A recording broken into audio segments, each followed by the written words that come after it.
Hi guys! Welcome back sa YouTube channel ko. So for today, meron tayong problem coming from the April 2024 Electrical Engineering Boards, Engineering Mathematics. And this is from Analytic Geometry. Pero before that mga Lodi Geeks, shoutout muna kay Ronel Angelo Nadella, kay Sean Montemayor, kay Engineer Baltazar, and kay Mono_Diff. Sa mga followers natin sa TikTok, maraming salamat sa suporta nyo kay Sir IJ sa mga videos na ina-upload natin, especially sa mga nagpe-prepare for their board exam. Okay, so ang problem natin is, this is in terms of the classification ng mga conic types.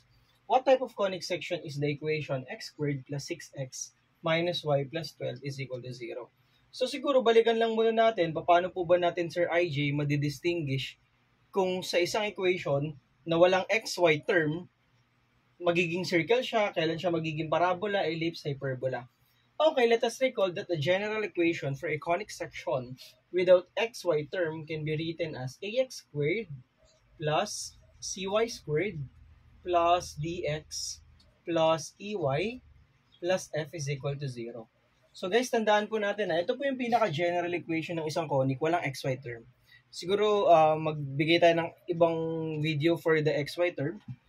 But that is a different case na kasi you have to determine the discriminant to determine what type of conic section it is. But for this type, na walang xy term, it's just a matter of checking the coefficients. Okay, so tuwing kailan natin ma-identify, Sir IJ, na magiging circle siya?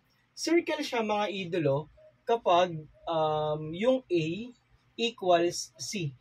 Okay? So take note na kapag itong A and C are equal, tas parehas silang may x squared, y squared, kunyari, 5x squared plus 5y squared, that is considered a circle. Okay po? So, ganun lang siya kasimple.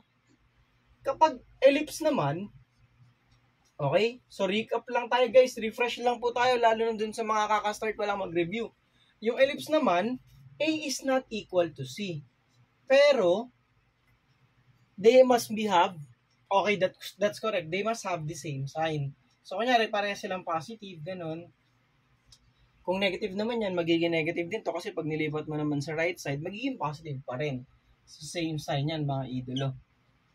Pero dapat hindi sila equal. Pwede nating sabihin 2x squared plus 3y squared. Tapos, bawal maging 0 yung hindi pwedeng maging 0 yung A or C kasi ibang classification na yun. Okay, how about for hyperbola? So, this is a very easy one in terms of the classification of a hyperbola. A and C,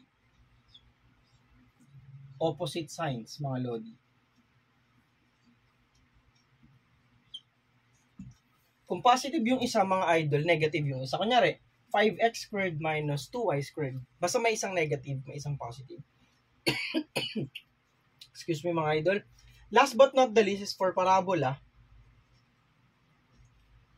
Kapag sa parabola, guys, either, isa lang either A or C is equal to 0. So, pwedeng si A 0, pwedeng C 0. Pero hindi sila pwedeng both 0. Kasi pag nag-both 0 na yan, guys, magiging equation na lang siya ng line. So, balikan natin yung tanong natin. X squared plus 6x minus y plus 12 is equal to 0. So, kung titingnan natin yung condition, x squared lang siya, wala siyang y squared. That means na yung value ng C natin is equal to 0, in which eto, hindi siya magsasatisfy, hindi rin to, that's why the answer for the given problem is parabola. Okay guys, although medyo common sense na lang siya, pero it's just a matter of a refresher dun sa mga types in terms of the coefficients. So ulitin ko guys, A equals C, circle. Pag magkaiba sila, pero may value naman at the same time, parehas ng sign, that's ellipse. Hyperbola, may isang negative, x squared minus y squared, 3x squared minus 4y squared, that is hyperbola.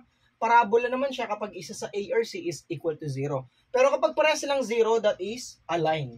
So, lagay na lang din natin, although hindi naman siya, A equals 0 and C equals 0. Okay, so guys, sana na-refresh kayo for tonight's video or for today's video, and sa mga nagre-review dyan for preparation sa mga board exam nila this coming August and yung sa latter part ng 2024, galingan nyo mga lodi guys, alam ko makukuha nyo engineer this year. So, maraming salamat sa mga sumusuporta sa channel natin.